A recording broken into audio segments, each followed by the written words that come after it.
Hey everybody, welcome to Bad Relationship Advice with Damian and Monika, and today we're going to be talking about Thanksgiving, things we're thankful for. Monika, what are you thankful for? Um, I'm thankful for the fact that I have my cat and roof over my head, and the fact that I have friends and family and friends that could put me up in case I need to like couch surf or whatever, which could happen like in a couple months. You think it's an impending possibility?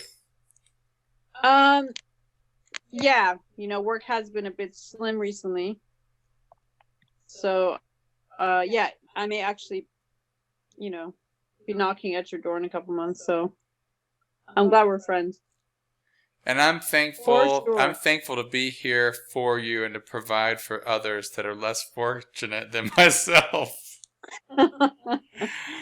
This is a great personal opportunity for growth for me because, it's one thing looking after yourself, but it's another thing when you're looking after other people too. You know, Look at it's you. a real ego. Yeah. It's a real ego boost. Yeah, maybe you could give me some life advice. I've been trying to get some off TED Talks. Do you watch TED Talk?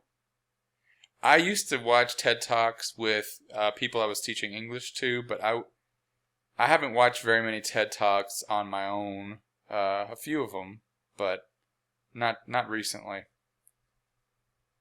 It always makes me feel like a complete failure that you're like when I watch them, like I will start off like feeling like a failure. So I'm like, I'll watch a TED Talk on some motivation on like success or whatever, and Right. then I'll feel like a failure because I feel like I haven't been doing, those 7 steps or Well, whatever, they point out how much of a failure you are and why you're a failure by showing you how successful they are or how right. they managed to climb out of a difficult situation. So, if you're in a difficult situation, there's really no excuse. Mm-hmm.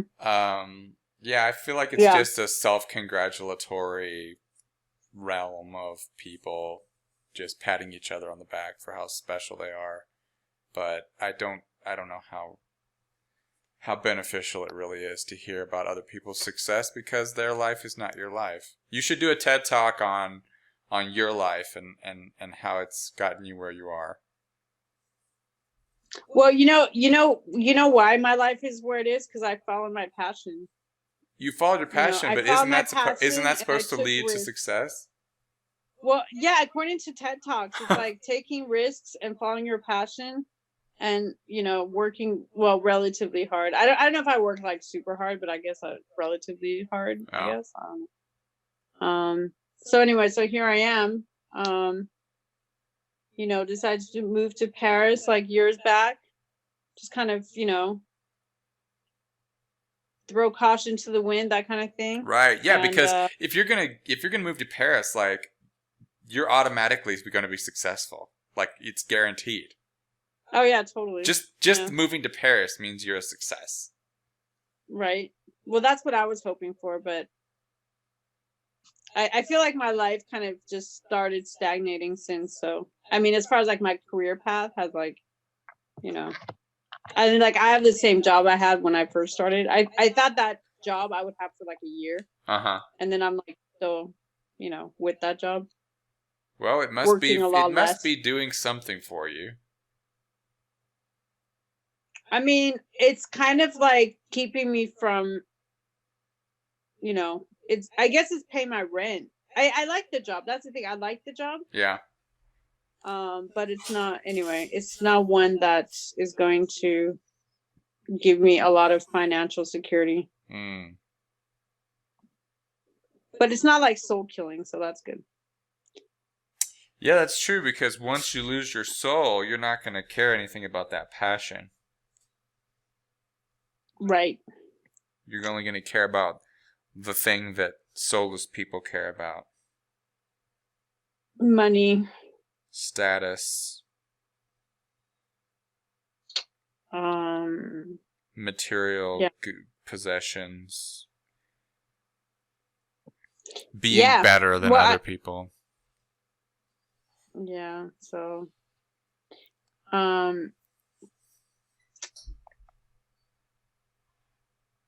I guess if I were to give any life advice, it'd just be to be a human being and not be an organic portal. Right. But do people have a choice? Like, are some people born just being organic portals? Well, yeah, it's Without like, a soul? do people drive their souls out, or do they never? Do some people never have one? I think some people just never Well, have there one. there are theories that some people don't have one. Yeah.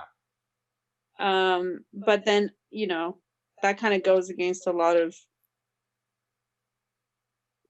religious doctrines. So I really don't know. I don't Yeah. know if someone can be born without a soul. Hmm. Um, Seems like some people are, or maybe maybe it's driven out of them at such an early age.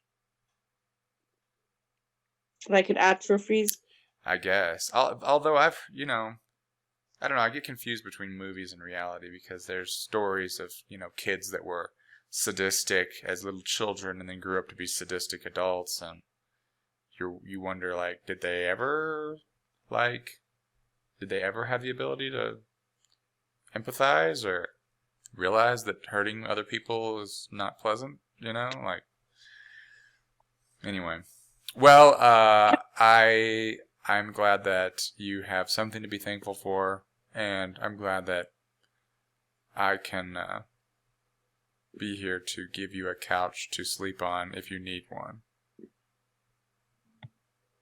Thanks, Damian. I'm actually grateful to have a passion, and Yeah.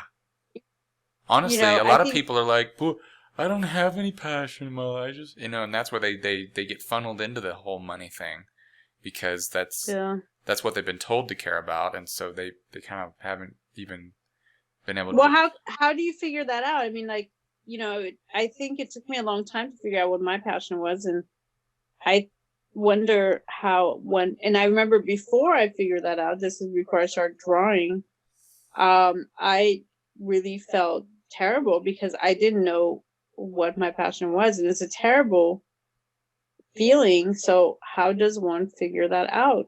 Damian, do you have any advice on figuring out what your passion is? Yeah. For me, I can only speak from personal experience. So, like, I always have had an interest in plants.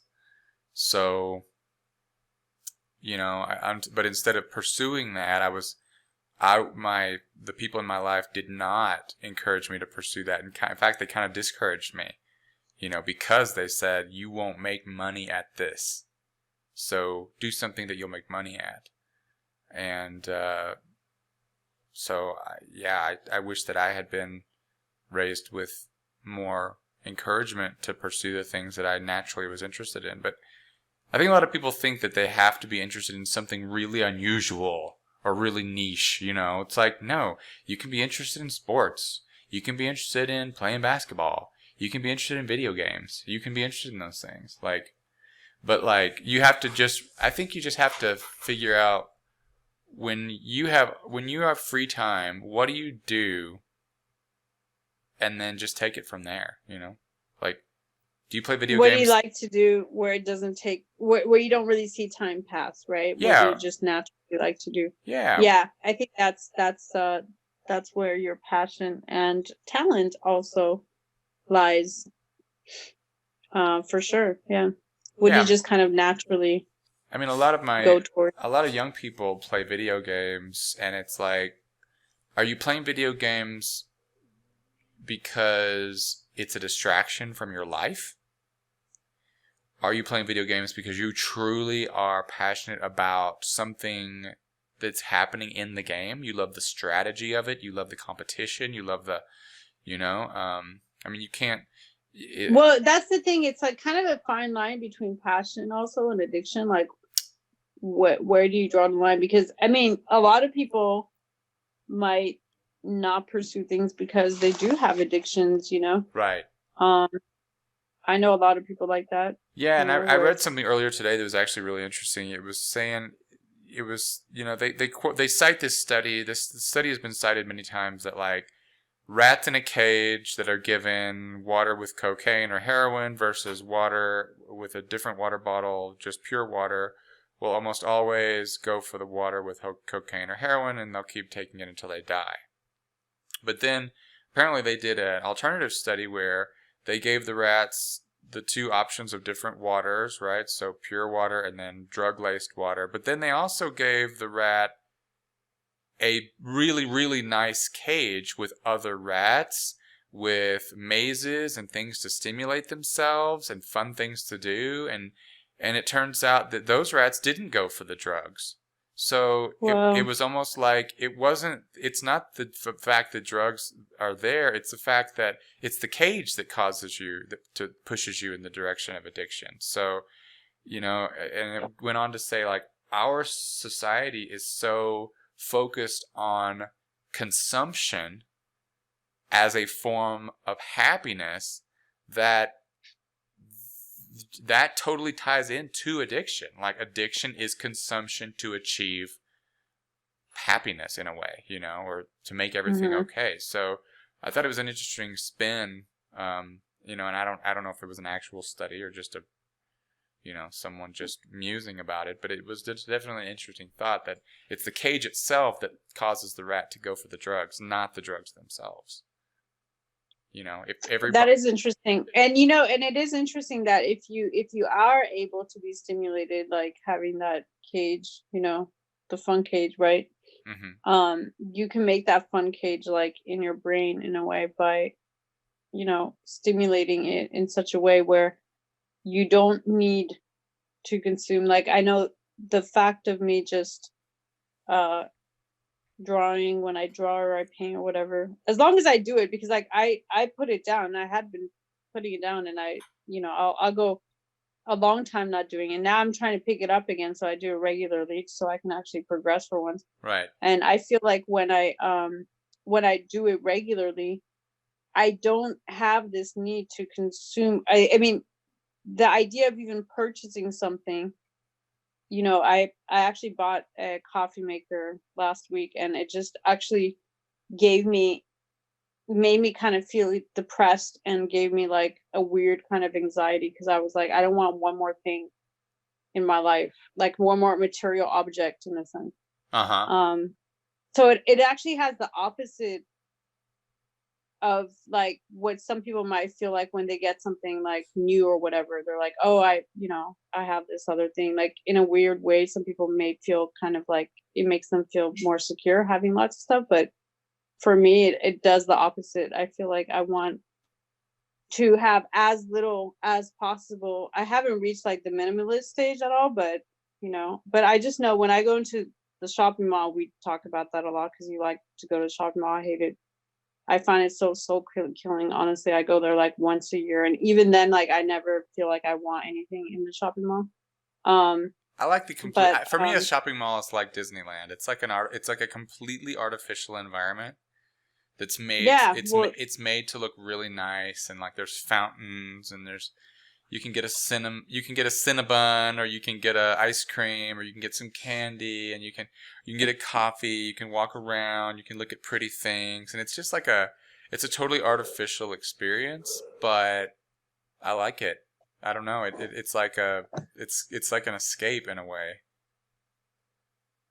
But I think here, like, the mall isn't. I don't know. At least maybe it's like, I don't know that many people. I don't know people here at least that go to the mall so much, and right. I think part of the reason is because here we have like people usually when they go out, quote unquote, they'll go maybe like just to go do something, but nothing really. Like, oh, just be like you go to the cafe, and I think having them around to where they're just kind of everywhere in some ways kind of makes the mall be a place where you go there not because you're just like, I'm bored. I guess like young people do that, right?